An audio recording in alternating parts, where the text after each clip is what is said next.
The following is a production of CUTV Sports.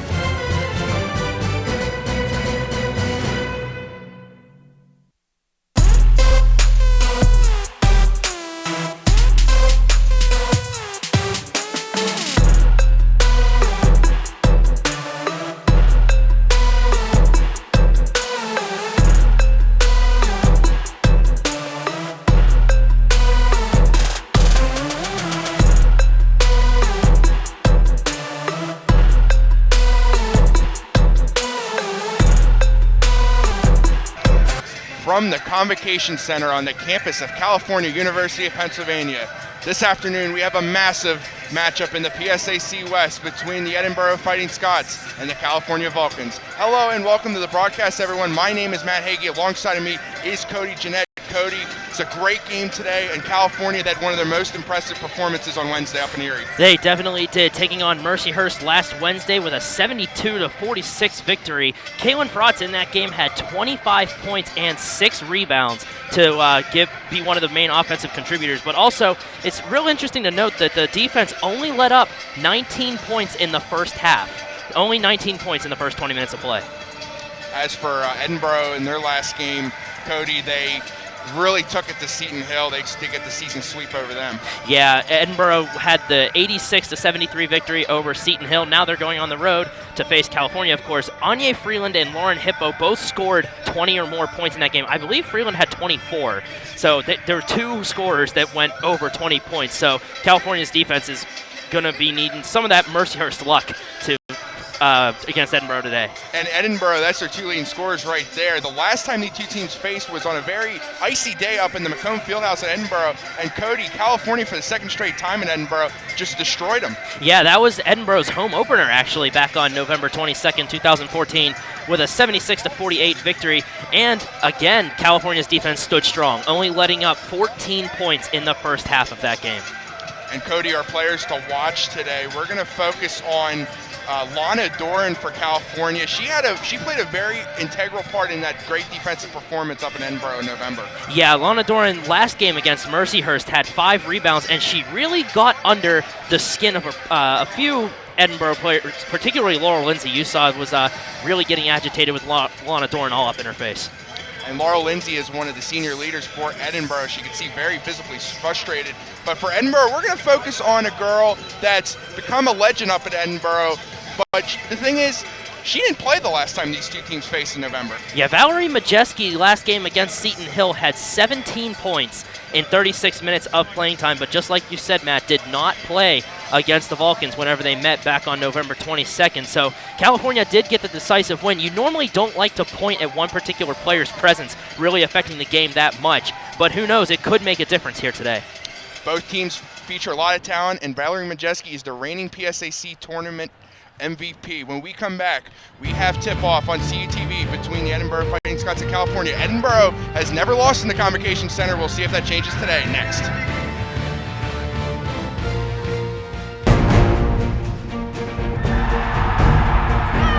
NCAA Division II has much to cheer about, as nearly 100,000 student athletes compete with passion and pride. And I'm pleased to share the best news of all. Student athletes are outperforming the rest of the D2 student body in graduation rates. Just another reason why you'll hear us say with pride, I chose Division II. Learn more at d2sa.org. With 18 institutions, my conference is the largest league across all NCAA classifications. With nearly 7,000 student athletes competing in 23 championships, my conference sponsors the most championships in Division II. With a 78% academic success rate, my conference graduates student athletes well above the national average. We compete with passion. We take pride in our efforts in the arena and in the classroom. The Pennsylvania State Athletic Conference. Passion, pride, Pennsylvania.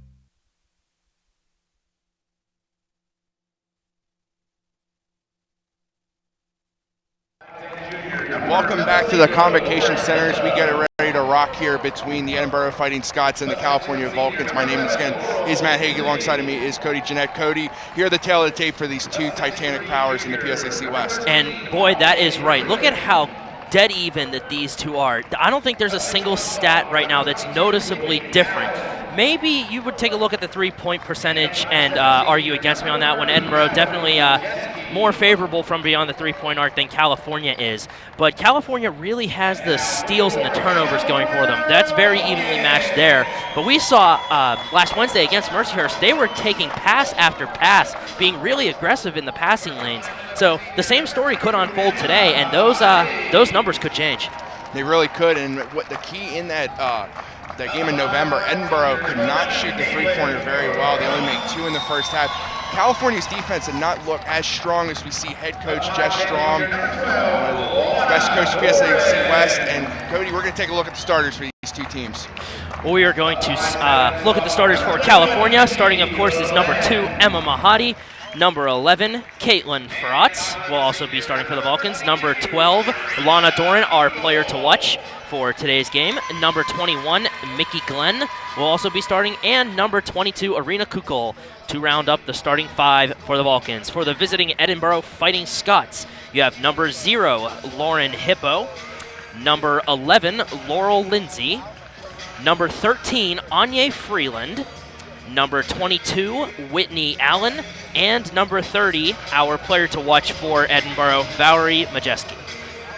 Should be a great matchup here. And then you see one of the most legendary PSAC coaches is Stan Swank, the former Purdue Boilermaker. He used to play baseball at Purdue, but anytime we can play Edinboro, you always see that figure on the side, Edinboro sideline right there, Stan Swank. So many legendary matchups in the past with California and PSAC championships. It's won many Coach of the Years and one of the more respectable figures in the PSAC. We are about set for action here. It is Anya Freeland for Edinboro and Irina Kuko for California. We are underway, and the tip is won by Mickey Glenn. Glenn takes it over and gives it to Fratz. Vulcans are at fast pace. She gives it back to Doran, and then back to Glenn to reset the offense. Freeland got the tip on the faceoff, but was able to get off to Mickey Glenn. Here is Kuko. Kuko working on Freeland, goes to the basket, throws it up, just goes in and out, but she draws the foul. And this foul is going to be against Edinboro. For it looks like it might have been an on-the-arm call against Anya Freeland, and that will lead to the first free throw opportunities of the game, and it belongs to California. Kuko, 50% of the free throws she's made on the season. And Irina Kuko puts the Vulcans on the board with her first free throw. Cody, that foul was on Anya Freeland. We mentioned about her. California has gotten her in the foul trouble the last 2 meetings, and Kuko sinks both free throws to make it a 2-0 California lead early on. Laurel Lindsay will give it to Valerie Majeski. Majeski in her first matchup against California had an ankle injury this season, missed a lot of games. Edinboro definitely needed her back. They did not get off to a good start. Now Majeski contains possession, gives it over to Lauren Hippo.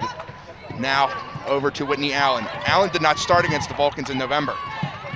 Allen under trouble, gives it over to Laurel Lindsay, the grad student. Here's Freeland. Freeland puts up a basket, no good, rebounded by Mahadi. And that ball never hit the rim, so if Edinboro got the rebound, it would have been a shot clock violation. Freeland was shut out in the first half in November and has struggled with Vulcans as Whitney Allen causes some problems for Mickey Glenn, but it'll be out on Whitney Allen, but California will contain the basketball. Yeah, California will be inbounding in. Mickey Glenn probably didn't see that pressure coming from Whitney Allen because she wasn't playing aggressively on the first possession that they had. Glenn gives it over to Fratz. Fratz into Mahadi with a pass over Laurel Lindsay, puts it in. California out to a 4-0 lead. And that aggressive defense was what led to those 2 points for the Vulcans. Mahadi was left wide open underneath because 2 or 3 Fighting Scott defenders were all up in Mickey Glenn's face. Lauren Hippo goes up, pulls up for the shot. No good, rebounded by Mickey Glenn. Glenn takes it back, here comes Fratz. Fast pace, Fratz going to the basket over Laurel Lindsay, can't get it in, rebounded by Freeland. Fratz almost got her own rebound there, but Freeland has a little bit of a height advantage in that regard. 6'3" to 5'5", I think that's a little bit, yeah. 8-inch advantage. But Fratz has pulled down a lot of rebounds in recent games. But here is Majeski, the senior, the former Buffalo Bull. Goes around Fratz, tight defense. California defense swarm again. Here's Freeland, double team, loses possession of the ball, gets it back, puts it up, puts it in. Anya Freeland gets Edinboro on the board. Oh, and Freeland caught a break on that one. 2 defenders swatted the ball away at the same time and lost control. She manages to find it. Kuko puts on the moves, puts up a shot, no good, and is fouled again. It will be either against Laurel Lindsay or Freeland. And it's going to be a block. and it will send Kugel to the free throw line again. So that will send Kuko to the line again. That foul will be on Laurel Lindsay, her first, Edinboro's team second. Kuko, 3 for 3. Edinboro with 2 team fouls now. California still doesn't have any. Kuko, the senior from Harrisonburg, Virginia, has really come on of late. He's now 4 for 4 for the free throw stripe, and she has 4 points as 4 of the 6 Vulcan points. 17:53 remaining here in the first half. Oh, look at now this. Stolen away, Caitlin Frotz, opportunistic, can't put the basket in, but Glenn puts it back, does not get the basket, but forces another foul on Laurel Lindsay. Now that's her second. And that's going to be 2 shots again for the Vulcans. Getting a lot of opportunities from the free throw line, which can lead to be a very big differential if you can capitalize on them, and so far the Vulcans have. And Mickey Glenn goes a lot to the free throw stripe. I mean, shooting 84.6% on the season, one of the best on the team. Glenn, the southpaw, puts up the shot, and it's good. 7-2 Vulcans. And Cody, the key to how California has defeated Edinboro soundly in the last 2 matchups is they've gotten out to a fast start. And Glenn, once more, puts it in. The Vulcans, 6 of their 8 points so far have come from the free throw stripe. It's 8-2. And they haven't missed one yet. Whitney Allen gives it over to Majeski. Now back to Laurel Lindsay, inside to Allen, looking for Freeland, double team. Allen spins around, gets the ball poked out by Doran. Here comes Kuko. Kuko trying to go around. 1 on 3, goes to the basket, puts it up too strong, is rebounded by Laurel Lindsay. Splitting the defense on that. Wow, Kukul. Vulcans having a lot of success against Edinboro's defense. Freeland spins around, she's gonna get called for a travel. Another turnover for Edinboro. The shot won't count as the Freeland got a little too jumpy on her feet, leading to the travel. Mickey Glenn takes it back here. 8-2 Vulcans. Their defense already starting to force Edinboro there. Glenn taking it back. Moves around, almost loses the ball. Now she loses again, but if she gets it back, puts it in, that almost helped her if she lost the ball. That ball would have gone out of bounds had it not been tipped by Lauren Hippo right inside the paint. It would have just rolled right out of bounds, but Glenn really caught a break on that. Majeski gives it to Laurel Lindsay. Over to Hippo. Hippo going around, working by Mickey Glenn. There's Majeski, working on Glenn. Majeski puts up a no good, rebounded by Kuko. Here's Doran in transition. She's got Lauren Hippo to beat. Puts up the shot, it's good. 12-2 Vulcans. Great patience by Kukul, not taking that shot too quickly, waiting for the defender to go past her before throwing up the shot. Great decision. Tan Swank is calling a timeout for Edinboro. What a start by the Vulcans. 10-point lead here when we're not even a quarter of the way through the first half yet. And, you know, I could just look over at Stan Swank's body language, just had his hand on his face. Cody, it's very early on. It's 16:20 left in this first half, but this is already starting to look like the November matchup. Yeah, California really getting to an aggressive start, and that's how you can push your defender off of their feet, is get their backs against the wall early on. And Cody, let's take a look at the team leaders. We see a lot of Emma Mahadi, a lot of Mickey Glenn. You exactly took the words right out of my mouth, Matt. Scoring and rebounding, led the way by Emma Mahadi. Has that strong presence underneath the court, underneath the basket, I beg your pardon, right under the baseline to get those rebounds and those second chances and put those points on the board. Now here are the team leaders for Edinboro. You see Lauren Hippo leading the way at 13.3, but you see Anya Freeland. It's a very balanced. Two of the players are seniors, and then you get Lauren Hippo and Freeland coming back next season. Yeah, you can't count one player from this Edinboro team out because they have a lot of leaders in all sorts of different stats. You know, you saw Lauren Hippo with the scoring and Anya Freeland with the rebounding. It's all around a strong offensive squad here. And now we're going to have a substitution in for Edinboro. We're going to see the other grad student on Edinboro's team, Hope Mancini, for the first time. And she came in for Valerie Majeski. So Cody, that was Hope Mancini's role. She took over for Valerie Majeski, but then when Majeski came back, Mancini kind of went back into that six-man role. So now here's Mancini under huge pressure. Bench trapped again. Here's Fraud, stolen away from Nicole Johnson. She gets a timeout. What a veteran play by Caitlin Frotz. Good decision by Frotz there. Instead of holding onto the ball, waiting for a jump ball, because the possession arrow favors Edinboro. So now California will get possession coming out of this timeout. It burns a timeout very early on in the game, but it's a good possession if you want to keep control and extend your lead. And the better thing is it's a good time. You continue to keep going back here, but today we do not have our replay. It's a bit of a hard drive issues, so we apologize for not having replays today, but we'll do our best by replaying what we see in case if anyone tries to remember what happened in the last play if they missed it. But on that play there, Caitlin Frotch stealing the ball away. Nicole Johnson also subbed in for Whitney Allen so far. Nicole Johnson is from Oakland Catholic. Oakland Catholic is the girls' Catholic school in Pittsburgh, right next to Pittsburgh Central Catholic in the Oakland section. We see a lot of Nicole Johnson when Cal plays Edinboro. Mickey Glenn takes it back here. Just going to get under 16 minutes. We're 16:01 right now. Glenn said to Mahadi, out the Frotch. Frotch, she's going to pull for a three. Off the rim, rebounded. Dorn slapped it right into the hands of Mancini. But Mancini's got trouble. She gives it to Hippo. Hippo takes it back over to Laurel Lindsay. It's inside to Nicole Johnson. Johnson gives it to Mancini. She almost lost it. And Hippo's got it. Now to Laurel Lindsay. 12 to shoot. Laurel Lindsay trying to put some moves on Doran. Now she's double teamed. Gets inside, intercepted by Emma Mahadi. There's the Vulcans right in those passing lanes again. We saw it at Mercyhurst all game long. No lanes to the basket there, creating for one of the more powerful offenses in the PSAC so far. Mickey Glenn gives it over to Lana Doran. Now to Glenn, then to Doran. Flips it back to Glenn. Glenn's going to pull for a three. Buries it. Snipe show. Mickey Glenn, 15-2 Falcons. Mickey Glenn on the season, only 37% from the beyond the three-point arc, but she drains one there. Edinboro, they need something. Out to Laurel Lindsay. Gives it to Mancini.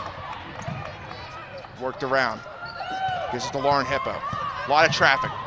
Takes some steps. Gets to Mancini. Mancini, three. Off the rim. Rebounded. Out of bounds. It's going to be off on Mickey Glenn. She was fighting for it with Freeland there. And that was a long three-point attempt that Edinboro just made. It would have been what they call an NBA three from just beyond the three-point arc. But, yeah, the pass went off of Mickey Glenn's fingers and out of bounds, so it's still Edinboro's possession from underneath their own basket. We're going to see Valerie Majeski check in for Lauren Hippo. And it looks like we're going to get a foul. Foul away from the ball. We're going to see this. Her first foul. It's going to be on Irina Kuko. That will be her first and the team's first. Irina Kuko guilty of the foul there on that one. And just like you said, Matt, that's California's first team foul. Laurel Lindsay, Majeski pulls up long two, no good, in and out of the rim, but Kuko cannot get it, so Edinboro will get a lucky break on that one and try again with a fresh shot clock. Kuko was frustrated. She had it right in her hands, but it just slid right out and went out of bounds for an Edinboro possession. And it's not like, and it looks like it's going to be another call away from the basket. Mahadi with her second foul. So now the Vulcans have quick two fouls on this Edinboro possession. Now we'll try once more. Laurel Lindsay flanks it out to Majeski. Almost got called for a 5-second violation there. Laurel Lindsay did. Now she gives it to Nicole Johnson to Majeski. Looking around, gives it to Mancini. Mancini pulls back, gives it side to Freeland. Back to Mancini. Over to Majeski from the right corner, in and out of the rim, slapped out on Irina Kuko. So it'll be Edinboro basketball. Again, her and Freeland were fighting. Boy, and the ball has been underneath Edinboro's basket for a really long time here. Now it's not. Aranya Freeland wide open. No one covered her, and she's got the only 4 points for Edinboro so far. They needed that one. That snapped a 11-0 run by the Vulcans. Here's Lana Doran working on Nicole Johnson, gives it back to Mahadi. Mahadi's just going to pull for a three. Off the rim, out of bounds, Edinboro basketball. Yep, and Kuko had a chance of getting that rebound, but or I beg your pardon, Doran had a good chance of getting that rebound, but the ball took a weird bounce off of the rim, just went to the wrong place at the wrong time. Here's Anya Freeland, back to Laurel Lindsay. Looking around, gives it to Mancini. Mancini trying to work around, almost gives it to Mahadi. Now Freeland gets it back. Wow, what a play. Mahadi almost got it from her. Now Laurel Lindsay looks like they're going to call a foul on Lana Doran. She was jostling there with Laurel Lindsay. Oh yeah, Mahadi there underneath the basket was about to go out of bounds, tried getting a cheap shot, throwing it against one of the Edinboro players and have it go out of bounds, but her plan got foiled. Edinboro started out the game with 3 straight fouls. Now California has 3 fouls of their own. It looks like they're going to be a little moisture on the court here. They're going to bring a towel out from the sidelines and we'll wipe it up here. We have 13:29 remaining here in the first half. I mean, while we have a chance here, you take a look at Anya Freeland's shoes. They're very, very nice and bright. Very unique color scheme there. I remember when I ran track and field, I had spikes that looked like that. Really? They were green and maybe on a darker red side rather than an orange, but they looked like that. They're very nice, and Laurel Lindsay trying to get it out, finally gets it to Nicole Johnson and gives it back to Laurel. Now back inside the Freeland, stolen away by Caitlin Frotz. The smallest girl on the court stole away from the biggest girl on the court. And another turnover for the Fighting Scots.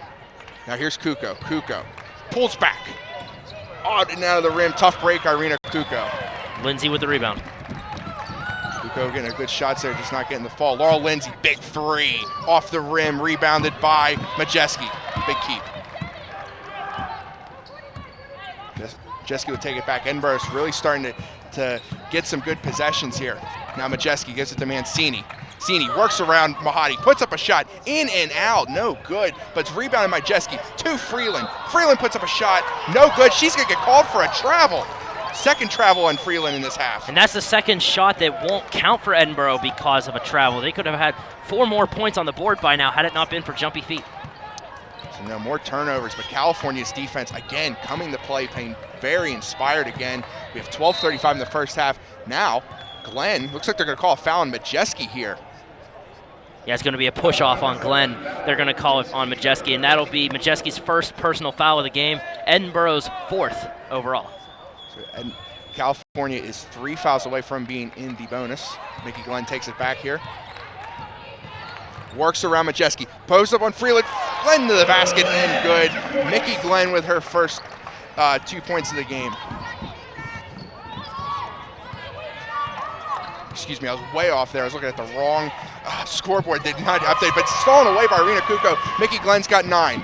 Here comes Kuko to Doran in transition, puts it up, no good, rebounded by Emma Mahadi, keeps it in. What a keep. Boy, I thought she was going to run out of bounds in the corner. Frotz thought about it, pulls up for a 3, buries it, Caitlin Frotz. It is 20-4 California. And those are Frotz's first 3 points of the game. Laurel Lindsay trying to get something going here. She has not scored. The only player for Edinboro that has scored is Anya Freeland. We're going to see Lauren Hippo check in. Now Mancini almost loses the basketball, gets it right back, no pressure. Inside the Freeland, rips around, goes on Mahadi, puts it in. Anya Freeland is the only reason why Edinboro is not shut out so far. It's 20-6. Yeah, Anya Freeland getting those points on the board and being careful that she doesn't travel that time. Freeland, I mean, it's good to get her going if you're in Edinboro, because the fact that how she struggled against California, but last December, last time these two teams played here's Kuko, she loses the basketball, it's the Edinboro ball. So good defense there by Freeland. We'll take a second media timeout here. We'll take a quick commercial break. California, again, out to a fast start in the Edinboro Fighting Scots. Can they keep it? Stay tuned for the rest of the first half here on CUTV.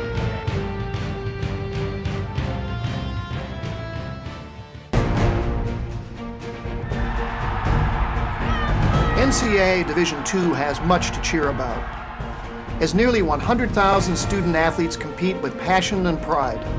And I'm pleased to share the best news of all.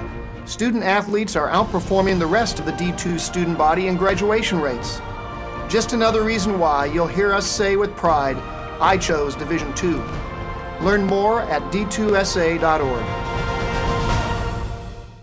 With 18 institutions, my conference is the largest league across all NCAA classifications. With nearly 7,000 student athletes competing in 23 championships, my conference sponsors the most championships in Division II. With a 78% academic success rate, my conference graduates student athletes well above the national average. We compete with passion. We take pride in our efforts in the arena and in the classroom. The Pennsylvania State Athletic Conference. Passion, pride, Pennsylvania. Welcome back to the Convocation Center here. We're just getting out of our second media timeout. California out to another quick start over Edinboro, 20-6. And Cody, it's all been starting with that suffocating defense carrying over from Wednesday. Yeah, and we're seeing a bunch of things that are carrying over from Wednesday, like the stolen passes and those second chance rebounds. So now Laurel Lindsay. Anya Freeland, again, is the only Edinboro player that has scored so far in this game. She has all 6 points. Here's Lauren Hippo. Now over to Laurel Lindsay, inside to Anya Freeland. Maggie Moore gives her the pass, and Freeland, again, 8 points for Edinboro. What a pass. Tic-tac-toe play from outside the paint. The ball ended up in there, and Freeland wide open underneath to get the basket. But there's always something about the Edinboro team. The passes are as crisp as ever. Here's Mahadi with the response, puts it in. Emma Mahadi with 2. It's 22-8. Those are Mahadi's 3rd and 4th points of the game. The scoring has been very spread out here by the Vulcans today. And unlike with Edinboro, where Freeland's done all their scoring, Lauren Hippo out to Laurel Lindsay. Now out to Hippo. For Laurel Lindsay, no room the Vulcans are giving the Fighting Scots. The Majeski, she goes past her, back out of bounds, and it was California basketball. She didn't go for the ball. She thought California, but now I think they're gonna discuss it here. It could be California. It could be back for Edinboro's way again here, and they changed it. Yeah, they did change it because she didn't touch it. If she would have touched it, it would have been over and back, Yeah. and then it would have been California ball. Yeah, it was a tip there. It's a right call too, and glad they had. That's why Majeski just let it go, because she wouldn't have reacted like that if she didn't see a California player tip it there. So it's good for the one official saw it, got the call correct, and Edinboro will keep possession with only 7 seconds on the shot clock. Laurel Lindsay inside, looking for Freeland, tips it around. Freeland gets it back, puts it in at the shot clock, runs down. That was close. That was very close, but she gets it in 10 points. Freeland let the ball go right as there was about half a second left. Now we see Sierra Barrett for the first time in this game. Fires it over to Lana Doran. Doran, 3-ball. No good, rebounded by Barrett. She turns around, puts it in. The 4-time reigning PSAC West Freshman of the Week gives the Vulcans another response. Doran's 3-point shot was like a line drive towards the front of the rim. I thought that would have taken a harder bounce off of the rim, but Freeland. Barrett had a good No good, eyes. rebounded by Frotz. Freeland, the only one really getting good looks. So here's Frotz with a lot of speed to the basket, just too short, rebounded by Edinboro. So here's Laurel Lindsay. Gives it over to Lauren Hippo. Gives to Laurel Lindsay. Goes around. It's inside to Maggie Moore.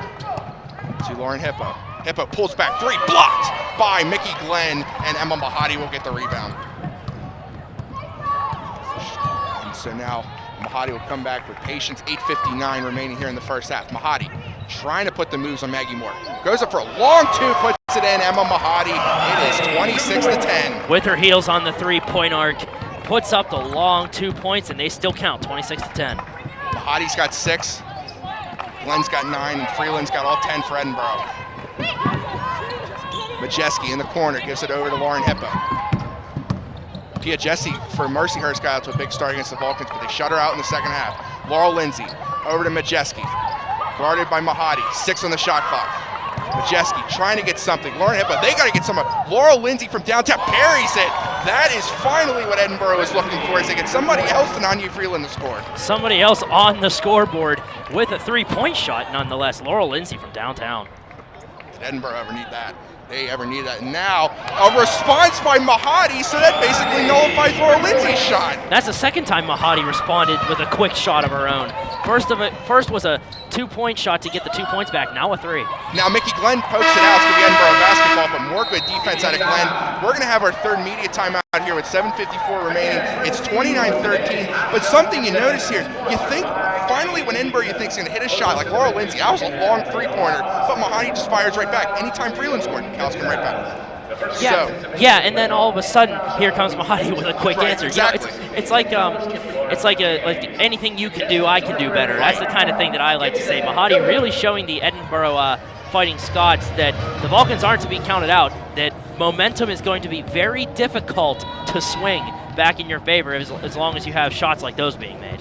And there's something about a little bit about this series history. The last 2 games, California has won by a lot, and they're both in McComb Fieldhouse. But to that point, Edinboro won 9 out of the last 10 meetings against them, and that included beating them a couple times straight in the PSAC championship games. There's a couple that I remember the one matchup in Bloomsburg, I believe it was the 2010 final where Edinboro beat California. Edinboro's had their number recently, but now it's kind of starting to swing back in California's favor. Like I said, Edinboro never has lost in the Convocation Center since it opened in 2011.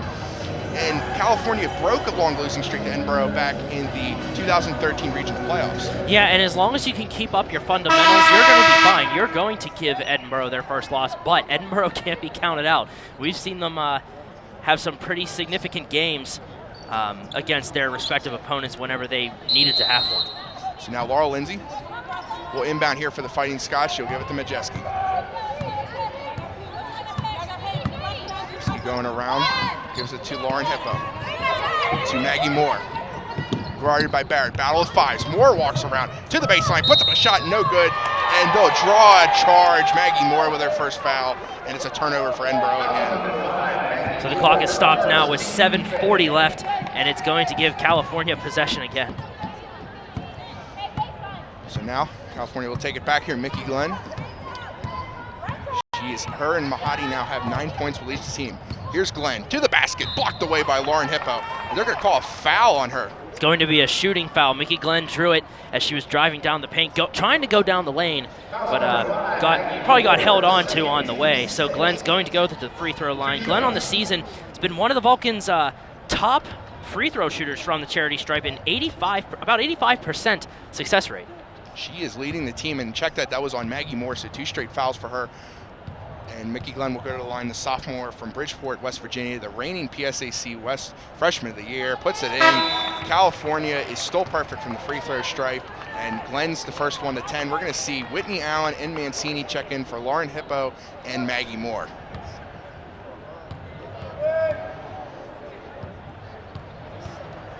Glenn once more, the southpaw. In and out of the rim. So normally that's pretty about normal for Mickey Glenn, because normally she misses 1 free throw.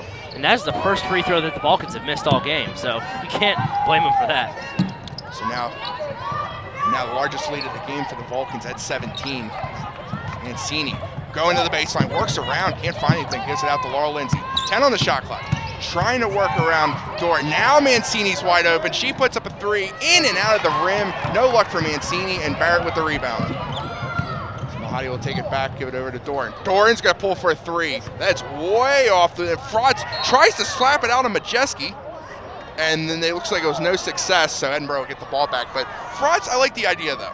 Yeah, Frotz was just trying to play really aggressive, really strategic defense on that one, getting the ball to go out of bounds off of an Edinboro player to give California possession from underneath their own basket. But it didn't quite work out that way. But with how California's defense is going right now, I'm sure it's not that big of a deal to them right now. No, not at all. But the funny thing is, Edinboro is 13 points, but now she's going to get called for a travel. Sierra Barrett and Doran came on her quickly for the double team, and yet another turnover for the Fighting Scots. Yeah, and I think she was taken aback on that one. Literally took a couple steps backwards after she saw she was getting double teamed up by 2 Vulcan defenders, and that can really throw anybody off. 10 turnovers for Edinboro, 1 for California so far. Big telling stat of why the score's the way it is, 30-13. Mickey Glenn gives it over to Barrett. Barrett pulls up for a jumper. No good, gets her own rebound. She loses the ball, goes out of bounds. It'll be Edinboro ball. So Barrett got her own rebound, but just could not contain possession when she got it back. Yeah, Barrett had a good opportunity to go for a second chance shot, and that's what the Vulcans have been doing very well here in this game so far, is getting those second chance opportunities. So saying earlier before Laurel Lindsay traveled on the last possession, Edinboro is only 1 point behind the amount they got in the first half in the matchup in November. And we still have 6 minutes left in the first half. There's Woody Allen, guarded by Mahadi. These are 2 international players right there. Gives to Freeland. Gives it over to Majeski. Majeski spinning around Doran, trying to get something. Out to Mancini. 4 on the shot clock. She's got to get something off. Mancini gives it to Allen. Allen at the corner gets it in. Cody, I've been seeing Edinboro getting a lot of shots as the shot clock buzzer's been going off. He's been doing it, possessing the ball really well on offense in those cases. And that was a long 2. It's 30-15. Now stolen away by Mancini. Edinboro finally forced a turnover. Now she works around. Blocked away by Mahadi. She calls a timeout, so good defense by Mahadi here with 5:35 remaining. But again, still Edinboro, that was a big shot there by Whitney Allen, her first 2 points of the game, but they still got halfway to climb. Yeah, their lead is still by 15 points. It's double the total points that Edinboro has right now. But you got to look out for Anya Freeland, because she has 10 points on the game right now. 10 of the 15 that the Vulcans have had. That's 2/3 of their total points. and they already got more than the last one. Here's the stat rate. See, California well up in the top 5 in every category. Edinboro not too far behind, but normally when we see Edinboro, we see 1-2-1. Yeah, normally you do. Sometimes if the team can really get to the best of them, then they'll drop down. But the Vulcans know that they are a top caliber offense and defensive squad, so they're not taking anything for granted, regardless of what any sheet of paper might say. So now we're going to see no substitutions for any team. That was a good timeout there. Valerie Majeski will inbound here. 5:35 remaining here in the first half. Majeski having trouble getting it in. Now Whitney Allen, it's going to be stolen away by Mahadi. California likes trying to steal it off of theirs, and now Mahadi gets fouled hard by Mancini. Yeah, Mancini's going to be called for the foul on this one. Mahadi going for the basket. Mancini just was a little too aggressive, trying to swipe that ball out in the middle of the shot. So that'll send Mahadi to the free throw line, who's an 82% free throw shooter on the season. And she rims that one in for the first one to make it 31-15. California well in the bonus. She is the senior from Australia. And here is Mahadi, rims out. Rebounded by Doran, jump ball. That's going to be possession Edinboro. And the jump ball does favor Edinboro, so it was a good rebound by Doran, but couldn't really maintain full control as one of the Edinboro defenders reached in and grabbed it too. So now, here's Valerie Majeski over to Hope Mancini. Mancini gets it around the Lauren Hippo. Hippo goes to the basket, puts it in, no good, rebounded by Irina Kuko. Kuko loses it but gets it back. Now Glenn gets it poked out by Mancini. Here's Hippo, no good, rebounded by Barrett. The door gets stolen away again by Mancini. Here's Whitney Allen with the ball, wow. Couple careless passes by the Vulcans trying to get it out quickly, and Edinboro's been pouncing on them. Edinboro just set up shop right there since it was just so quick, so many defenders around. Here's Mancini, big 3 ball, no good, out of bounds, California basketball. California, after all that, finally gets possession of it, and I'm sure that's what they've wanted all along, because they've gotten 2 turnovers forced there, but just couldn't get it out to their end of the court. So here's Mickey Glenn here taking it back, 31-15, 4:40 remaining here in the first half. Glenn and Mahadi each have 10. Glenn, double team, goes to the basket, draws the foul. You see it's going to be on here. It's going to go against Whitney Allen. That will be her first. So everyone right now on the floor for Edinboro except Lauren Hippo has a foul. And Edinboro has 8 total team fouls in this first half. California drawing closer to the double bonus. Glenn, first in the one-on-one, puts it in. Glenn is now 4 for 5 from the line so far.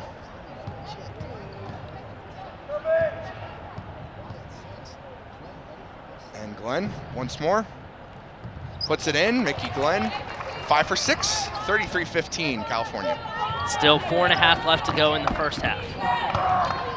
So Majeski, this is now at 18, the largest lead for California. And here's Hippo, she was double teamed. Here's to Majeski, over to Mancini. Gets it over to Majeski again. Now back to Mancini. California again, no room. Mancini tries to work around, goes to the baseline, gives it over to Majeski, who's wide open, puts in the 2. Valerie Majeski, after 16 minutes of play, finally gets on the board. Very long 2-point shot. She was able to get wide open there. Mancini, credit to her working the baseline there. It's Mahadi, pulls back, 3-pointer, and good. Again, another California response. Anything you can do, I can do better. That seems to be Emma Mahadi's motto right now here in this game. It's not like Edinboro is starting to get some good shots off here, but it's got to be frustrating. Here's Lauren Hippo. Here's Mancini again. Works around, and looks like they're going to call a door in there. So that will be her second. She's the first California player with fouls. And now we will have our final media timeout of the first half. We got 3:37 to go here in the first half of the Convocation Center. California out to a 19-point lead. Stay tuned for the rest of the first half here on CUTV. With 18 institutions, my conference is the largest league across all NCAA classifications. With nearly 7,000 student athletes competing in 23 championships, my conference sponsors the most championships in Division II. With a 78% academic success rate, my conference graduates student athletes well above the national average. We compete with passion. We take pride in our efforts in the arena and in the classroom. The Pennsylvania State Athletic Conference. Passion, pride, Pennsylvania. We have so much to celebrate in Division II, but we're especially proud of our commitment to Make-A-Wish. Division II student athletes have led a 10-year initiative to raise funds and help grant wishes of children with life-threatening medical conditions. Nearly $3 million have been raised, and hundreds of children's wishes have been granted. We play hard, we work hard, and we support others in need. Why? It's simple. Because we care.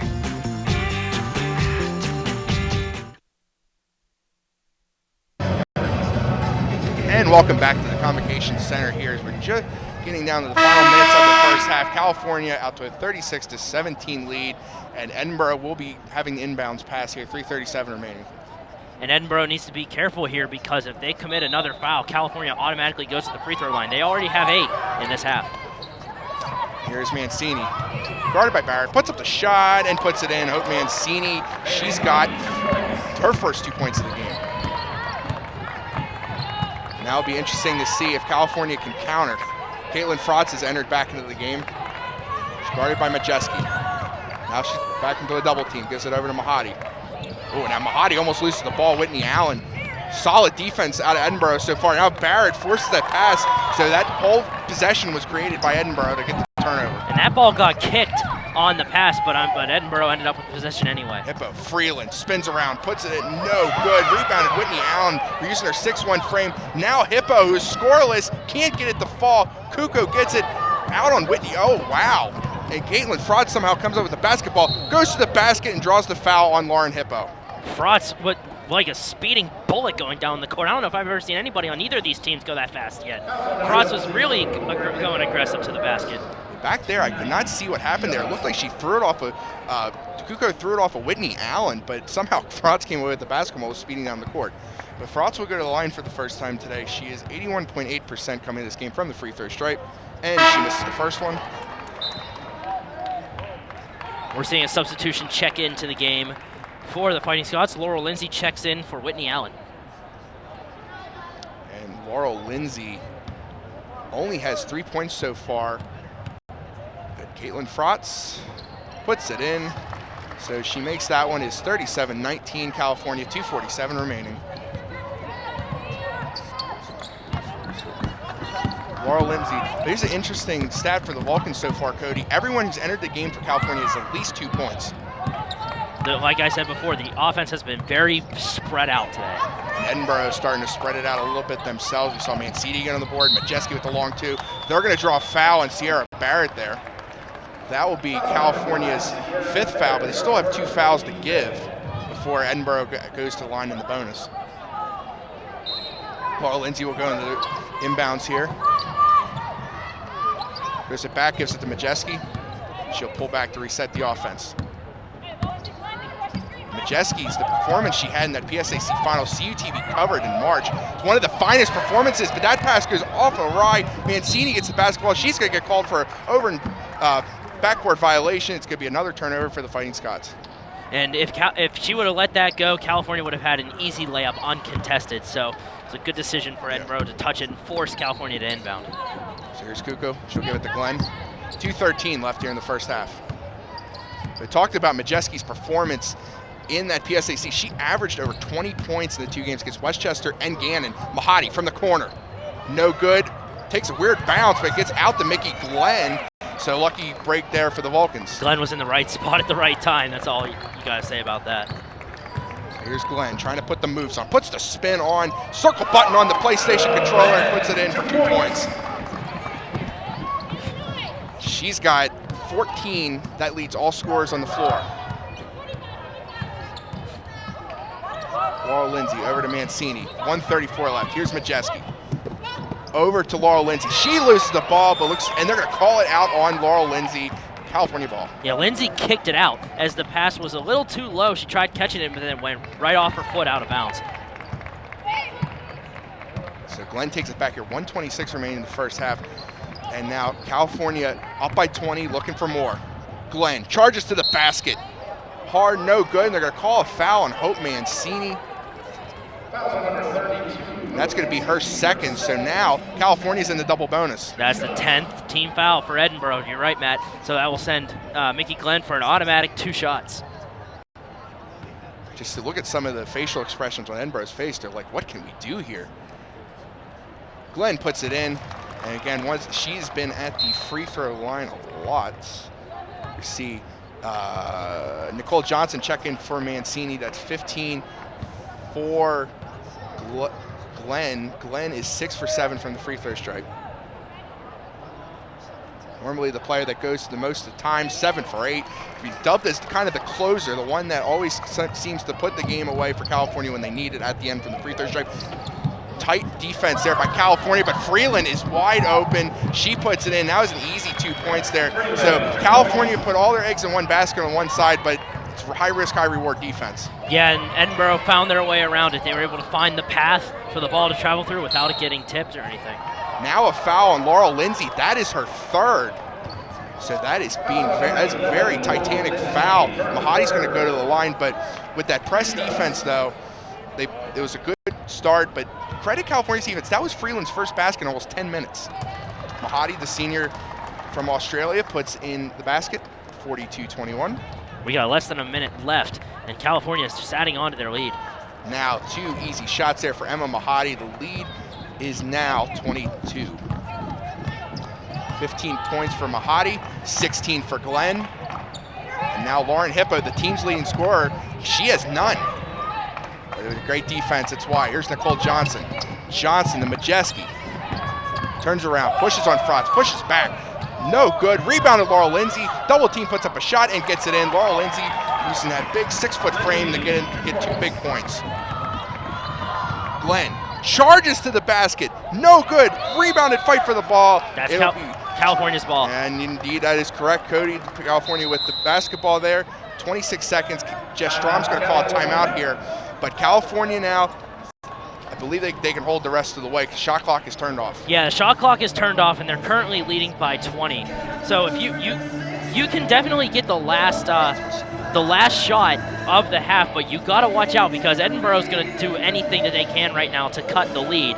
So they're going to be really aggressive. So you still might have to shoot it quickly either way. So the lead sits at 20 for California. They can hold it for the end, but the way their defense, like I said, their defense has been playing here.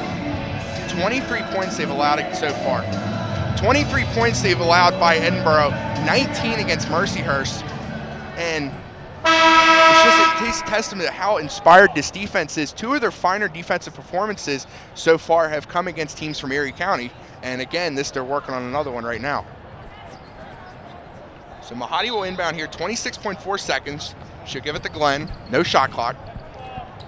See if California will hold it. Well, they do. Kuko gives it to Barrett. She goes out to Mahadi. Now out to Frotz. 15 seconds. Frotz, guarded by Majeski, puts some moves on. Caitlin Frotz again puts the moves on, puts to the basket, no good. Kuko with the rebound. Kuko puts it in, she gets it. Big 2 for California. 2 seconds left. Laurel Lindsay will rifle one. Oh, off the basket. Almost got that one in, but we're going to go to the locker room. California is up big. Frotz showing some moves on the dance floor out there. But now California going to the locker rooms, 45-23. What another impressive first half against Edinboro. When we come back, we will have the second half from the Convocation Center on this beautiful January afternoon. Stay tuned.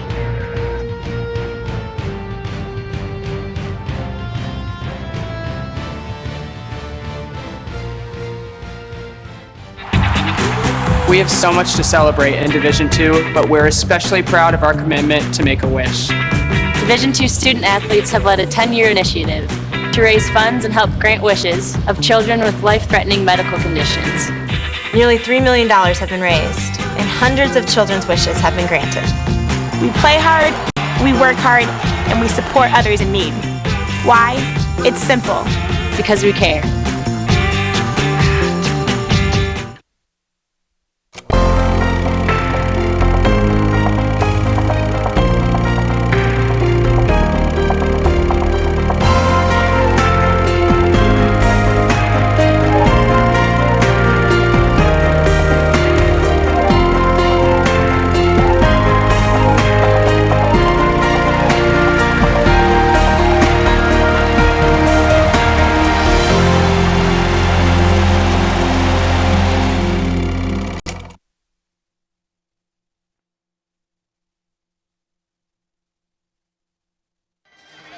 Welcome back for the second half here at the Convocation Center on the campus of California University of Pennsylvania.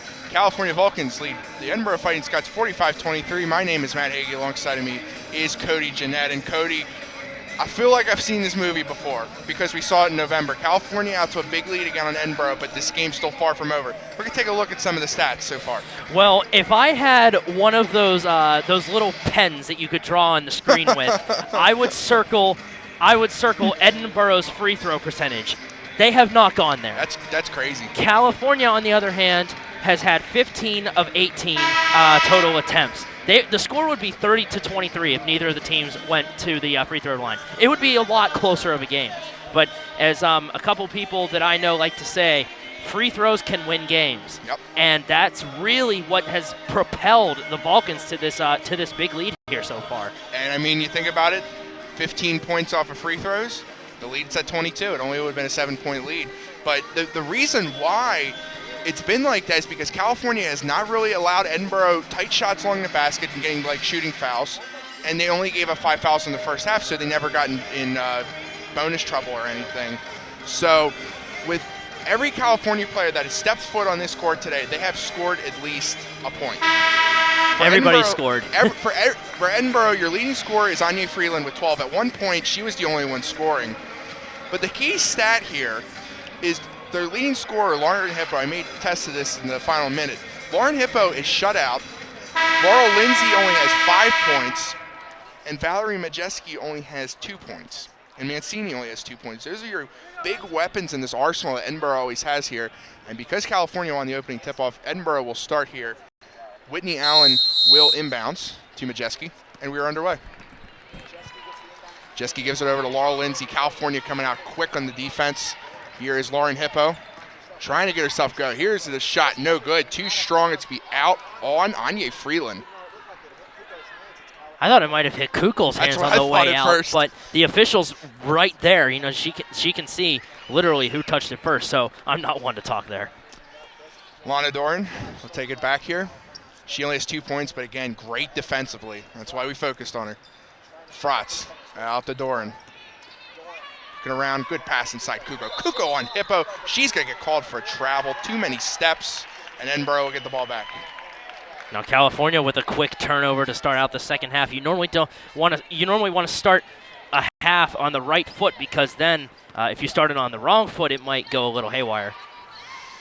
And you can allow a good team like Edinboro that is always dangerous no matter the deficit. Laurel Lindsay inside the Freeland. She spins around, puts a shot in, and it's pure. 45-25, and Edinboro starts off the scoring here in the second half. Freeland with 14 points on the game now. She's been the only big offensive contributor for Edinboro. Doran out to Glenn, but every time Edinboro has cut into the lead, California's come right back. See if that holds form. Kuko, again, puts on some moves, gets it back out to Frotz. Frotz to the baseline, puts it in, and one. Caitlin Frotz completing the old school three. That was good possession by Caitlin Frotz right there on the baseline to stay in bounds as well as stay away from the defender. Sometimes the out of bounds line can be an extra defender for the defense. And Caitlin Frotz will go in here, but once again as she completes the three-point play there.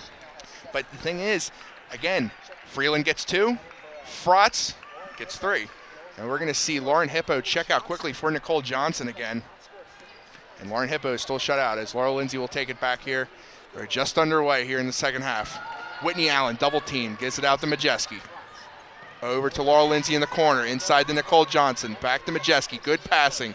Majeski with a tough shot. The rebound goes right to Whitney Allen. That's those crisp passes you were talking about. Freeland, double teamed. Puts in the shot, and when you have 6-3 going against 5-5, that's not going to be a good time. And Freeland's, once again, like in the first half, has got Edinboro's first points. Using the height to her advantage.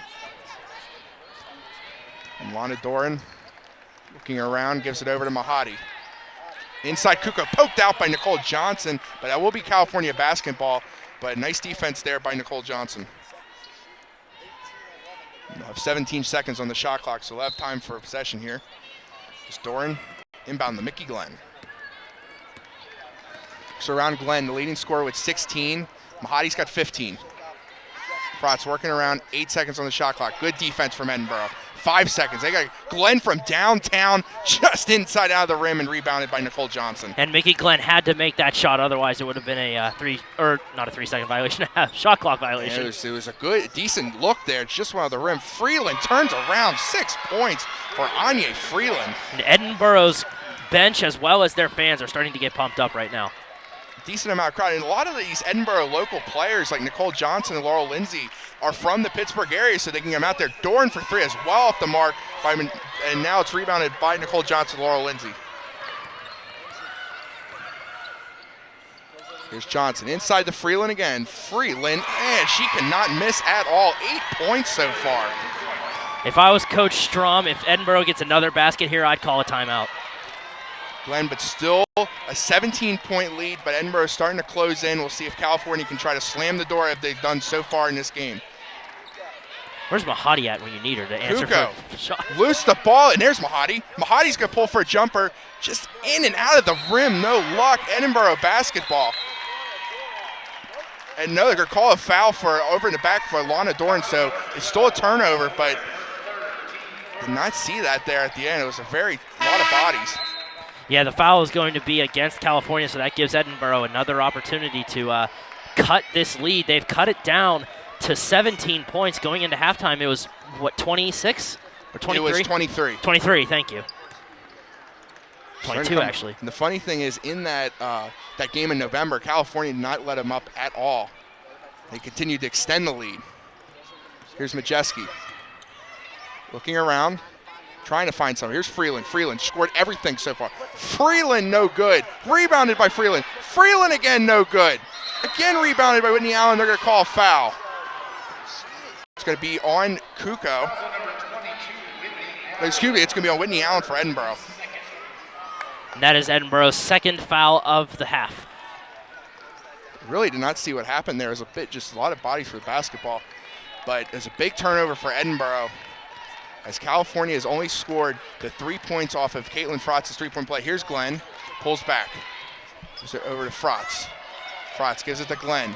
Glenn gives back to Fratz. Fratz throw about 3. Pulls on the move, off the jumper, no good. Rebounded by Whitney Allen. Edinboro's collided, and Whitney, it'd be a travel. So Edinboro looks like a lot of confusion there. Whitney Allen and Nicole Johnson went for the ball. Yeah, it looked like 2 Edinboro Fighting Scots were both fighting for the ball and almost forced a jump ball because of them fighting over it. I know there's been a couple times when I play basketball where that happened. You know, you get teammates mixed up in just the heat of the moment. A lot of reckless, almost an errant pass there. Mahadi takes it back from Glenn. But a lot of noticed about Whitney Allen's play, very reckless. Here's Kuko. Kuko gives it to Barrett. Barrett puts up a layup, no good, out of bounds on Edinboro. Looked like Kuko again was in the middle of fighting for the ball there.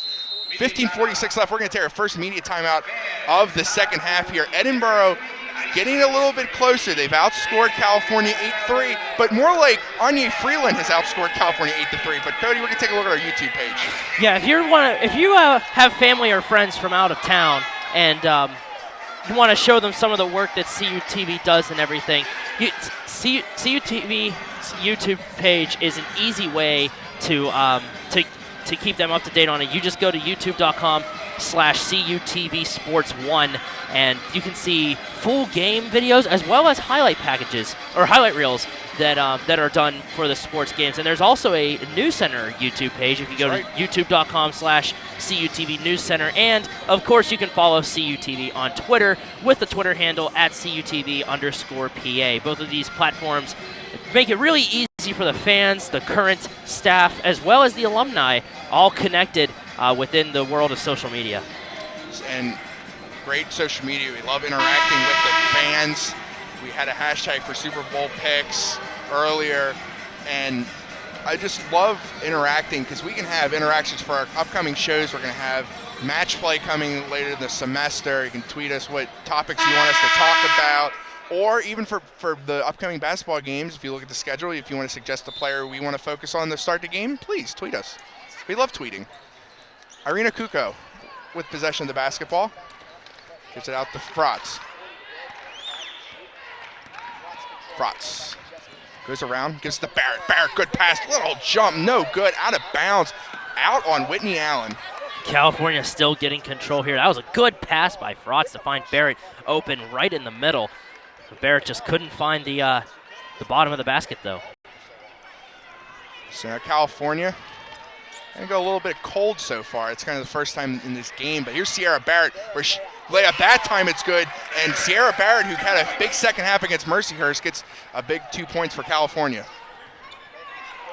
Here's Whitney Allen pulling around, double team, almost gets to Freeland, now out to Majeski. Majeski swatted away by Mahadi as she gets the basketball. Now California starting up the game. Mahadi charges to the basket, no good, too short. Here comes Edinboro. Game's picking up. Majeski moves. Nicole Johnson spins around, gives out to Majeski again. And slow it down. The trap by California allowed further progress by Edinboro. Laurel Lindsay charges around Mickey Glenn. She misses the entire basket against the board there.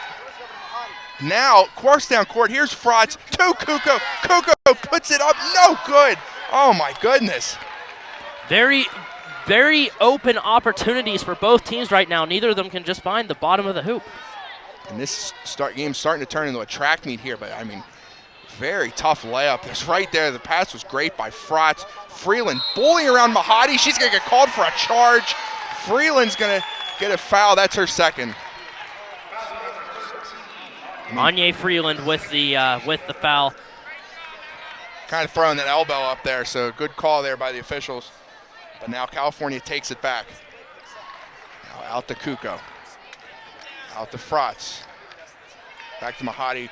But I think California would be likes to play at a faster pace, but Edinboro's just trying to get some going. Even with 14 minutes left, you're still down by a lot. And way California's offense, Barrett, a shot over Freeland, and it rolled around the entire basket and went in. Barrett's got 4 in this half. Did you see that double pick? That double pick that Kukul and Mahadi put up right at the foul line. That was that's what made that shot possible. Really great, and teamwork there. There's another turnover for Edinboro, but Sierra Barrett seems to be that second half player, but she's just one of the more impressive freshmen California's had in a while. Here's Kuko. Working around Nicole Johnson. Kuko charges to the basket, and this time buries it. California starting to come alive. It's once again a 23-point game. Boy, that left post was wide open and just slid right down the lane to get that easy layup. Here's Freeland. Freeland out to Johnson to Majeski and back to Johnson. Good pass, piles over Mahadi. They're going to call a blocking foul on Mahadi. It's going to be Mahadi's second foul there. And Mahadi did not have her feet set, and that's why she went down. So that's whenever the defense gets called for the foul rather than the offense. 3-on-3 switch here. We're going to see Maggie Moore, Lauren Hippo, and Hope Mancini check in for Edinboro. No subs for Cal. Now, Hippo, too strong. Big scrum for the rebound. It's going to be a travel call on Kuko. She grabbed it, she fell, and kind of rolled around a little bit. Yeah, that'll get the travel called on you. So Edinboro will be inbounding from underneath their own basket. This half so far has been a very fast half. Hippo. No good. Rebounded Mancini. She puts it back. Mancini gets a big 2 points there. But again, Hippo still struggling to get anything in. Mancini, that was only her 4th point of the game. Glenn to Frotz. Frotz charging around Hippo. Puts up a shot. Caitlin Frotz responds right back to Hope Mancini. Frotz still has not yet reached double-digit points yet. Surprisingly, she's had multiple in the game against Mercyhurst. She had 25. She's got 9 right now, but now stolen away by Barrett. Now Glenn, and big pressure by Lauren Hippo. Glenn will charge around her. Glenn with a pass to Frotz at the basket. There's your double-digit points for Caitlin Frotz. That was a perfect pass. Just threading the needle, going right between the legs of the defense. Nice pass. Great pass, and now Mahadi forces a jump ball on Laurel Lindsay, and Cal will get the ball back. What a play by Mahadi. Forcing the jump ball, California getting possession. It looked like Lindsay might have been guilty of a travel a little bit too, but they called the jump ball instead. Either way, California gets possession. And Edinboro got out to a good start, trying to cut in the lead, kind of caught California a little bit off guard, but that first media timeout really changed things as California is now out to a 25-point lead. So now 12:03 left here. We're about to have our second meet time. Kuko charges around Maggie Moore, leaves her in her dust, and Kuko right now has got 8. Excuse me, she has 10, so now 4 starters in double digits. Scoreboard just updated. Mancini gets blocked, but a hard foul on Mahadi. That'll be her 3rd. Good at try by Mahadi, but again, too hard. And she'll shoot too. But before that, that'll be Edinboro's first trip to the free throw line when we come back after the second media timeout. Unbelievable. 11:47 left in the second half. Your score, 60 California, Edinboro 33. Stay tuned for the rest of the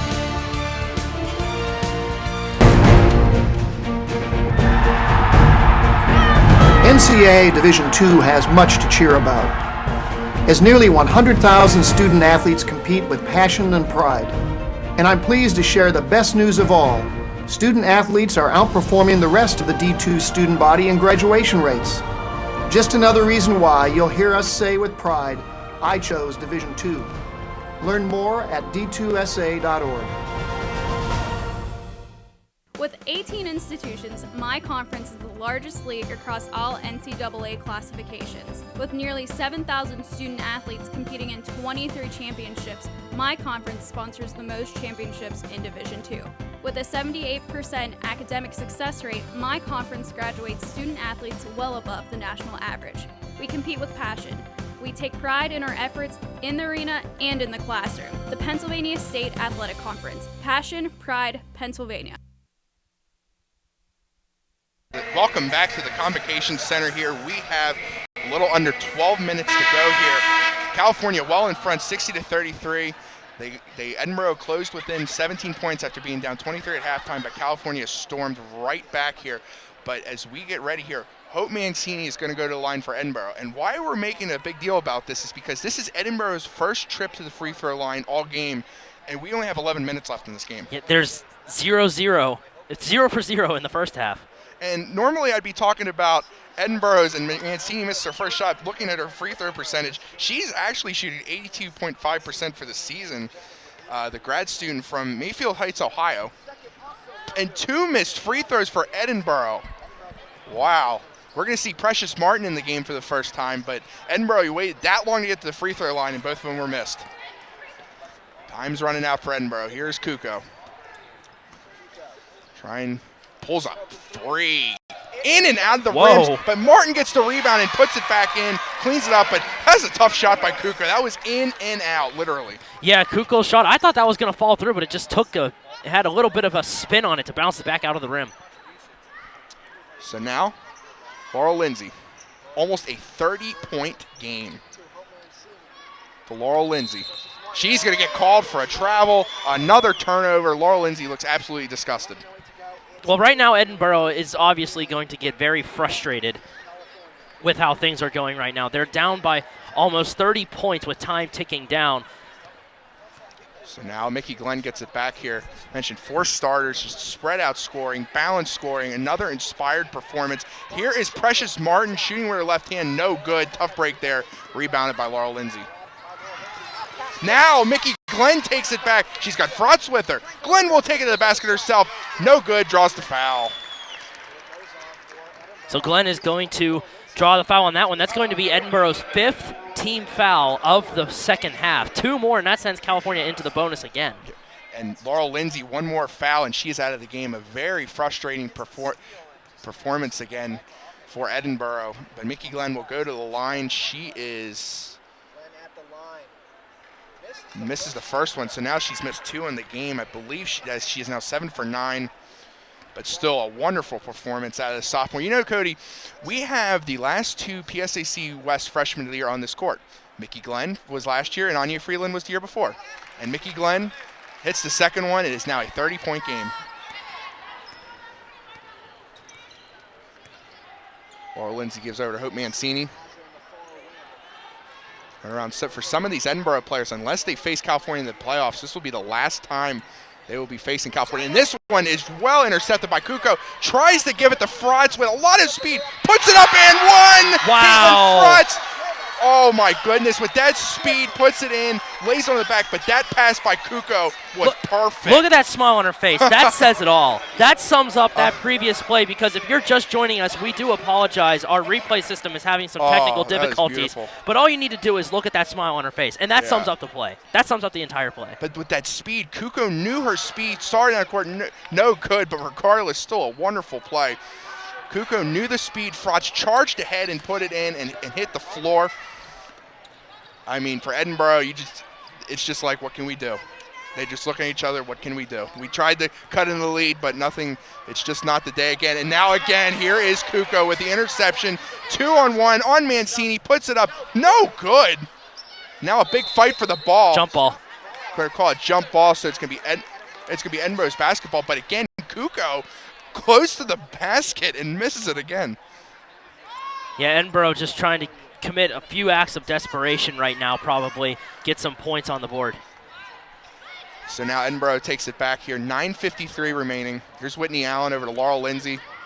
Goes around, uncontested, puts it in. She's got 7, but in that case with California with the big lead, they can kind of lax off a little bit. No need to foul. No need to foul, and just take your time, run some clock out. Even though there's still 9.5 left, that's still plenty of time. But right now is when the clock starts becoming your friend. Oh, Frotz putting on some moves. Forces inside the Martin, but it gets out to Kukoc. 10 seconds on the shot clock. Now Kukoc works inside, charges up, just throws it right up. Rebounded by Barrett, pushes it back, throws a stiff arm, gets called for the foul, but I enjoyed that. Yeah, the good sequence of events there for the turnover, but Edinboro is going to get the ball back after all of that. 9:19 left in this game. That was, in football, that would have worked out very well. It was a great stiff arm, but in basketball, that's a foul. Are you okay, Matt? I'm good. Valerie Majeski gives it out to Laurel Lindsay. Now over to Mancini. She juggles it. Oh, loses the ball on the baseline, gets it back. Now gets inside. It's stolen away by Barrett. Plows over Majeski. Majeski's down, and she gets slow up. She's checking her nose. Hopefully she's okay. She looks okay. Yeah, she looks good. Made a little, just check and make sure there's no bloody nose, but just a tough break for Edinboro there. Been saying that a lot. Tough break for Edinboro. It's just been a tough game for him. But here is Lauren Hippo checking in for Hope Mancini. But if you're Edinboro, I think one of the game's starting to slip away here. It's a 30-point game, but I think it's very important to get Lauren Hippo at least a couple points. Yeah, Lauren Hippo is still shut out in this game. Kukoc almost loses it. Good defense there by Laurel Lindsay. Kukoc put in the basket. Great pass. Sierra Barrett's ripped out by Laurel Lindsay. So a good play there by Laurel Lindsay. Great defense. She knows she's not giving up. I don't even know if that was a pass. That looked like Kukoc went up for a shot, but it got blocked or tipped or something, Maybe. And it just ended up in the hands. Maybe a little piece of that one there, but 8:33 left. Here's Majeski out to Nicole Johnson. Johnson blocked by Precious Martin. She gets it back. Blocked again by Precious Martin. And now the ball will go right back there. Would have been a backcourt violation by California, so nothing you could do about that. Hippo gets it back. Here's Majeski. Puts up a shot good. So a good, nice-looking shot there for Valerie Majeski, but she only has 4 points. 65-37 now with just over 8 minutes left. So now Mickey Glenn just about under 8 minutes here. Next stoppage will be the third media timeout. But as it's 28 points, California well on their way to a big win, but still not over yet. Here's Precious Martin. So over to Mickey Glenn. Inside the Barrett, puts in the shot, no good. Swatted back to Mickey Glenn. Now out to Frotz, fresh shot clock. It's a good pass there, and Caitlin Frotz throwing a little move on Lauren Hippo. Pulls back, gives it back to Mickey Glenn. She's just impressive to watch. Glenn puts up the shot. That is a beautiful windmill shot by Mickey Glenn. Glenn with the hook shot from the left side of the hoop gets the Balkans back to a 30-point lead. A lot of superlatives to use in this California performance again. Inspired, breathtaking. Lauren Hippo, no good. It's a call foul. She's going to go to the line, so now finally Lauren Hippo has a good chance to get on the board finally. And that'll be the second time that Edinboro has gone to the free throw line all game long. They're 0 for 2 so far. That's right, and it'll be the second time. We're going to have our third media timeout here, 7:13, 30 points. Cody, we're going to take a look at our upcoming schedule here. And, Cody, we have a very titanic matchup on Wednesday, both men and women for IUP.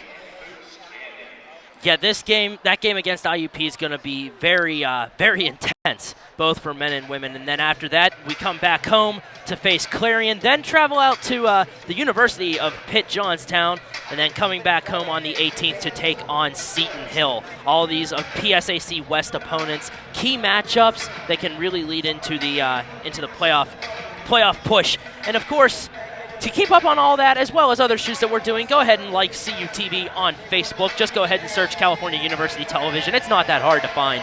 Just give it a search, give it a like, give us your feedback on some shoots, or if you have suggestions on what we might need to improve or make a difference in. You know, it's a good way for the fans and everybody else to stay connected and give easy feedback to the crew.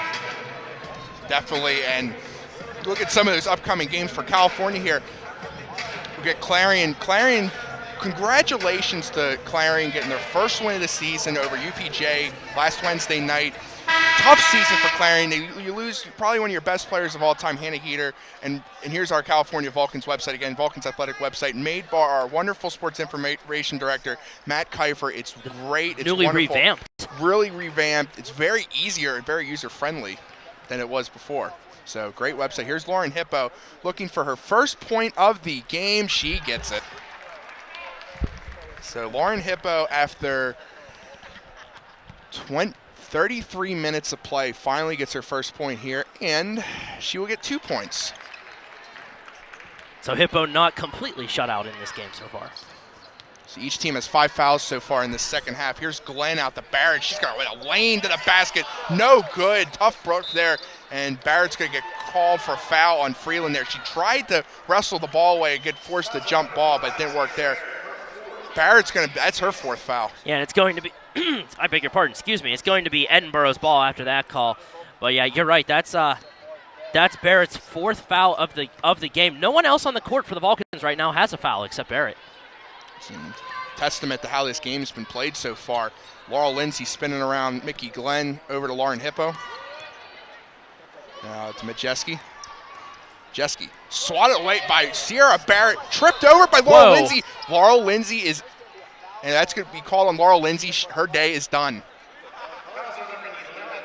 And that is it. 5 fouls for Laurel Lindsay. The grad student is out of the game. Only 7 points in this game so far. A great job by California's defense because she is a wonderful player. She, Cody, is the 3rd leading assister in all of Division II.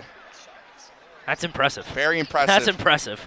And she got into foul trouble early, but credit California to force her in. Now suddenly one of their top weapons is out, and they're down 28 with 6:32 left. Glenn working around to Frotz. Frotz, good move. Comes back to Sierra Barrett. Back to Frotz. Takes a jumper. In and out, tough break. Swatted back to Valerie Majeski. Good looks for California, but not a lot of luck right now, but still. She comes back stronger on defense. Here's Freeland. Freeland misses the basketball. They're going to call Precious Martin. Thought she got ball in that one, but the official standing right there. Yeah, that's going to be Martin's 1st foul of the game. Martin doesn't have a whole lot of playing minutes in this game so far, so that's her first one, and that'll send Edinboro to the free throw line for the 3rd time now. Freeland's only 67.3 from the line. That is very unlucky what just happened there. Weird bounce. Yeah, weird bounce, but now Stan Swank's going to call a timeout here. You saw Freeland's stat sheet right there. She is from my area, Cody. She is from York, Pennsylvania, from William Penn York High School. That's the city school out there. Very competitive league out there with York, so she comes from a good pedigree, produces a lot of good players from York. York's very big on their basketball. 6:08 remaining here. Just you can't say enough what California's done. Yeah, and you can tell how competitive it was just by watching Freeland play. She brings that competitiveness to the court here. Taking a look at the PSAC West standings, though, the next Wednesday when California travels to IUP, that's going to be a huge game for the top of the division. Indiana and California right there, 1 and 2 respectively. Right behind them, Gannon and Edinboro, and Pitt Johnstown right in the rearview mirror in the PSAC playoffs, they take 6 teams. Yep. And I believe you said, Matt, I'm not sure if you got confirmation on it or not, but if Edinboro would have won today, they would have gotten a playoff. Yeah, it's basically close, but also UPJ lost earlier this Saturday to Slippery Rock, so that damaged their playoff hopes. They're starting to drop off a little bit. They lost to Clarion, but with Mercyhurst also losing to Gannon, it's just a big jumbled mess down there. It's just like they have the top 4 well in hand. Basically, unless something crazy happens, the top 4 is going to be IUP, Gannon, Cal, Edinboro. But then it's going to be a huge mess. If Seton Hill's playing a lot better, they got IUP tonight. That'll be a big game. Mercyhurst still very much improved, the young team, and UPJ starting to fall off a little bit, so it's going to be a big fight for 5 and 6. California, though, if they beat IUP, they will be in sole possession. It will be tied for first place. They will have the advantage on IUP because they beat them both times. Should be a great game, and Freeland will hit the second free throw here to make it a 27-point game with 6:06 remaining. Mickey Glenn, and you're beginning to think about Edinboro's record. Assuming they lose here, if California doesn't blow this lead, which seems very unlikely, they still have to play IUP again, and then they play Gannon on Wednesday night. It's going to be a massive day in the PSAC West. Look at his pass to Sierra Barrett. No good. They're going to call a foul here. It's going to go on Nicole Johnson, so Sierra Barrett will be going to the line for the first time today. She's only shooting 52.9%, but she hasn't really gone a lot to the free throw stripe. Yeah, Barrett, the freshman out of Central Valley area. It's another highly competitive area out there. Yeah, it is in Central Valley. I feel like I mention this every time on a broadcast, but Central Valley football team made it to the state final this year, only losing to Archbishop Wood out of Philadelphia. But a lot of great athletes from the school. Jordan Whitehead going to Pitt. Sierra Barrett hits both free throws to make it a 29-point lead again, 69-40. Both teams right now have 17 fouls, so they're both in the bonus. Now Hope Mancini. Ooh. Travel. Ooh, yeah. No, she fouled. She kind of threw an elbow into Caitlin Frotz there. That's going to be Mancini's third. So since it was back there, they won't go to the line. That is Edinboro's 8th foul of the half. Mickey Glenn double team. Gives it over to Caitlin Frotz. Back to Mickey Glenn. 5:20 remaining here. Frotz thought about 3. Gives it over to Glenn. Glenn with 19 points. And just good passing, taking their time. Lob pass, Precious Martin. Stoles around by Nicole Johnson. Barrett slips it to Dixon. Out to Glenn with a fresh shot clock. Good decision back there to not go for a quick second chance. Just throw it back out to your guard. Let them handle the ball for a few more seconds and run some time off the clock. And just waste time. Just get this game over with. Now that pass, Precious Martin goes right through the legs of Cece Dixon there. You can see Hope Mancini, when Mickey Glenn had the basketball, was trying to get her hand in there, trying to swat away, do anything possible. Down 29 with 4:48 left. So now for California, it's a great thing. I actually see Brittany Nelson going to be checking in. California, with a big lead like this, you can get some of your younger players, get some more playing experience. Brittany Nelson, the junior out of Harrisburg, hasn't received a lot of playing time this year. Now Freeland went up for a shot, misses it. That time she gets a good pass to put it back in. She's got 22, and in her last 2 games in this building, she has 52 points. So Anya Freeland likes shooting in this building. But California still well ahead, 27 points, 4:10 remaining. Here's Cece Dixon. Now over to Barrett and back to Dixon. Over to Caitlin Frotz. Frotz from the corner, no good. Rebounded, swatted by Precious Martin in Anya Freeland's hands. We got under 4 minutes left. Edinboro coming back up. Lauren Hippo gives it back to Majeski. But it's California, this tough stretch California's had. You date back to the Gannon game. And as we see Freeland go in, too strong, rebounded by Precious Martin. Going back to that Gannon game, and now we're going to see a timeout here by Coach Jess Strom. California calling the timeout here. So it's actually going to be the 4th and final media timeout of this game. California well in front of Edinboro. Stay tuned for the stretch run here on CUTV.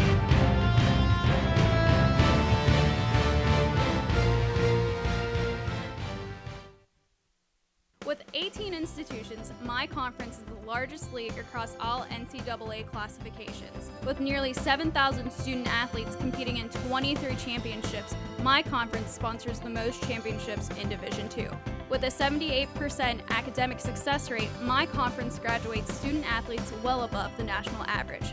We compete with passion. We take pride in our efforts in the arena and in the classroom. The Pennsylvania State Athletic Conference. Passion, pride, Pennsylvania. We have so much to celebrate in Division II, but we're especially proud of our commitment to Make-A-Wish. Division II student athletes have led a 10-year initiative to raise funds and help grant wishes of children with life-threatening medical conditions. Nearly $3 million have been raised, and hundreds of children's wishes have been granted. We play hard, we work hard, and we support others in need. Why? It's simple. Because we care.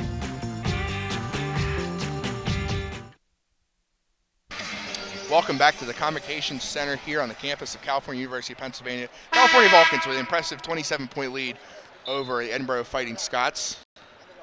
And 3:41 remaining. Here comes Mickey Glenn. But Cody, remember back in these PSAC West preseason rankings, Edinboro was picked to win again. I mean, deservedly so. They had 4 of their 5 starters back. The only one they lost was Darcy Jackson. Caitlin Frotz with a good pass to Nelson, but she's going to get called for a travel there. Probably could have called a foul on Mancini, but she traveled first. Yeah, the foul came after the travel, so they're going to call the travel on that one and give Edinboro possession. But it's just crazy for the Edinboro community to think that they were picked number 1. They had all this talent back, but it's just not been the season they were expecting. Here's Freeland in and out there. Tough shot. She got a good look. Looks like the ball's going to be out there on Brittany Nelson, so Edinboro will keep it. But with California being picked 3rd in the PSAC preseason, IUP was picked 4th, and those 3 and 4 right now are 1 and 2. Yeah, they're all at the top of the standings, surprising everybody. So a great season. Here is Majeski working around Cece Dixon. She puts up a shot, no good. Freeland grabs it, spins around, shoves over Brittany Nelson. She's going to get called for a turnover there, and California will get it back. Great defense there by Brittany Nelson. For the freshman, the junior transfer Nelson, who's never played against Anya Freeland before. It's a pretty good-looking defensive play. Yeah, very wise decisions being made on the court here. And Nelson herself is also from Central PA, from Harrisburg, Central East. Precious Martin, a nice-looking little jumper there, and Precious Martin's got 4 points. That tops her average of only about 2 points a game. Getting a lot of good experience there. She is also from Harrisburg. 3 Harrisburg players on this team. As this ball is fought around, Mancini will put it back there to make it 71-44. Cody, there's a big rivalry in Harrisburg. Central Dauphin and Central Dauphin East are about 2 miles apart from each other, but a huge sports rivalry. And a lot of people get the schools confused a lot. There's Mickey Glenn, 2:11 left for Caitlin Frotz inside the Cece Dixon. Now to Precious Martin. Martin puts it back. Precious Martin with a nice look at 6 points there. You know, have a day, California, right? Vulcans. And Stan Swank's going to call a timeout here. 2 minutes left. And looks like we're going to see a lot of the seniors being taken off here. Stan Swank's going to put in a lot of his new players, freshman players. There were 3 substitutions ready to check in for Edinboro. I think definitely Swank just wanted a substitution. He knows the games well in hand. He wants to get, like California does, younger players with experience. So here is Raven Brown. She's a senior from Mount Alvernia in Pittsburgh. Alexis Bowen, one of the check-ins for the Fighting Scots. She is from Northeast in Erie. And now Cece Dixon almost stole that one. Here is Raven Brown, puts in the shot, and no good, but she'll go to the line for 2. Raven Brown has not gone to the free throw line all season until today. There's a first time for everything, just like I always like to say. Yes. And then also going to see Anastasia Rabachenko, the transfer from West Georgia. She is from Munich, Germany, 6'6". And also Maggie Moore will check in. We're going to see Freeland and Nicole Johnson go off the court, but you can't say enough what Freeland's done today. 23 points, but it's just too much Vulcan offense today. Raven Brown makes her first free throw. She's a natural. So 73-46. Here's Mickey Glenn giving it over to Nelson. Get back to Glenn. 1:28 remaining in California. Resetting here as they're wasting out the last minute here. These are all for stats now. This game well in hand. Here's a tough-looking shot there by Brittany Nelson. Just goes in and out and rebounded by Edinboro. So now Raven Brown almost lost the ball. Gives it out to Bowen. She just misses that one. Rebounded by Glenn. Fight for the ball. Jump ball. It's going to be California's possession there. She fought with Lindsey John. 1:05 left to go in the game. We're seeing a lot of new faces on the court right now, and this is a time I always like to see something like this, whether the team you're rooting for is either winning really well or losing pretty badly. It's always fun to see new faces. Oh, it really is, and you get to see because this is Edinboro's future right here. You got exactly. Alexis Bowen, freshman, Lindsey John, sophomore, Maggie Moore, sophomore. Here's Martin. She's a sophomore herself. Gives it out to Nelson, the transfer junior. She gets it in. Brittany Nelson with 2 points. Everything's going right for California. Nelson with her first 2 points of the game. Cece Dixon is the only one on the court right now that doesn't have a point. That's right. Still 35 seconds here. Edinboro probably their last possession of the game here. Here's Bowen working around to Raven Brown. Out to Rabachenko. She puts up a shot and buries it. Good shot there by the German to make it a little bit closer, but still this game 29-point lead for California. 18 seconds here. 16 seconds left. Glenn's just going to hold it and run the clock out. What a performance. The third straight dominating win over the very impressive Edinboro Fighting Scots. They're going to get a nice hand from the crowd here. 4, 3, 2 seconds, and 1. That's it for the ball game. California 75, Edinboro 48. And that was a very good performance all around by the Vulcans on defense and on offense as well. And a little interesting note here, Matt. The last time these two teams met, the final score was 76-48. How about that? 48 points for both, but just too much for California, for Edinboro. And that will do it today for this women's game, this impressive performance that all the team will meet at Mad Court here. But stay tuned for the next one. It's the big one. IUP versus California, the Cold Bowl to the basketball courts next Wednesday night. For Cody Jeanette and our entire wonderful CUTV crew, my name is Matt Hagee. We thank you for watching and listening. We'll see you next time. Good night, everyone.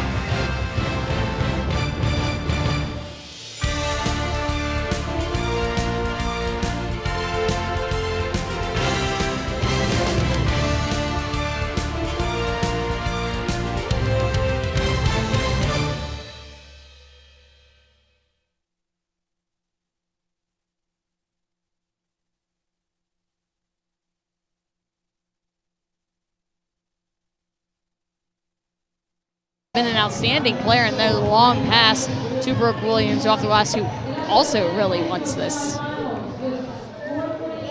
An update out of Gannon. Right now it is 69-55. The Golden Knights lead with 4:48 to play. Golden Knights have 5 different players in double figures. Winner of that game will play the winner of this game, Millersville and California. And a chess match of shorts. It is Bellamy for Millersville. Pulling up, taking a J, yes. Aisha Bellamy, nothing but net. Vulcans down by 6 once again. It is 56-50, 6:15 left to play. Steph Michael, bounce pass over to Amy Johns. Amy Johns stops and passes over to Brooke Williams, inside to Smith. Smith back out to Michael. Michael goes back to Smith. She'll take a 2. That is good for Kayla Smith. Vulcans down by 4, 56-52. We're under 6 minutes to play here at Hamer Hall. That's an arc on that shot by Kayla Smith. It's a very deliberate one, and we've seen it. Those long twos every single time. It's a very pretty, I guess is a good word for it, arc. Bellamy now off the glass, uses it wisely. And the Marauders retake a 6-point lead, 5.5 to play. Steph Michael over to Kiara Brown. It goes off of her fingertips. And it'll go back to Millersville as Dominique Stroman checks back in for the Marauders as head coach Mark Swayze takes a 30-second timeout to regroup the troops. That's a good idea. You know, anytime you can stop play when you really need it is the reason why you're getting paid the money to coach this team, and we're just sitting here announcing it. But you really need to get maybe switch some players in. I can see that definitely being a possibility of something coming out. Just change it up a little bit. You got to switch the momentum as much as you can. Yeah, Millersville is currently on a 9-2 run. In the past 2 minutes, Vulcans led with 7:48 to play, 50-49. But it was right after that that Moyer had a 3-pointer, and then Stroman had a 2, and Bellamy had a couple of 2s that put us where we are right now. As we get back to action, and it is Monsieur Newman carrying across half court. Pass gets inside for Raquel Green. And they will call her for an and 1. That was late. Very late as Brooke Williams tried to plead her case. But it was a foul on Kayla Smith. That's her 3rd. Team 10th. And that's Green going to the line for 1 more. Green so far in this game, 11 points, 14 rebounds, though she is just 1 for 4 from the free throw line.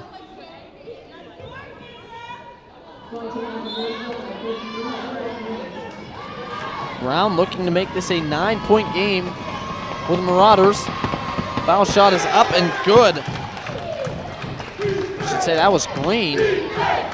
Getting my colors mixed up here. As Brooke Williams now carries it across half court. Leaves it for Kayla Smith. Over to Amy Johns. Johns, layup no good. The rebound is off of California and goes back to Millersville.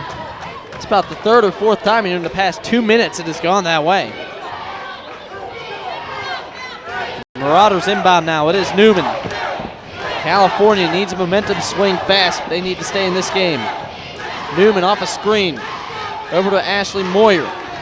Moyer will drive, put up a 2. It is no good. Green gets the rebound, and that is stripped by California. Motor row, Kiara Brown. Brown tried to get to row. It is picked off by Stroman, however. And Newman will just slow things down with 4:25 to play.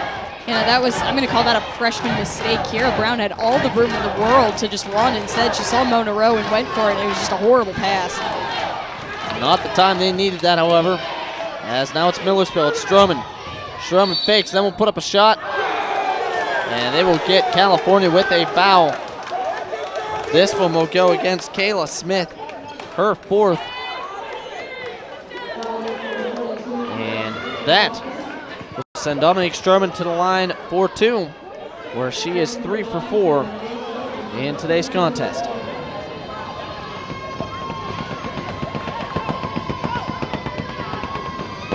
Stroman's shot is up. First one is no good, so the score remains 61-52. 4:12 to play as Aisha Bellamy checks in for the Marauders. Stroman has 1 remaining.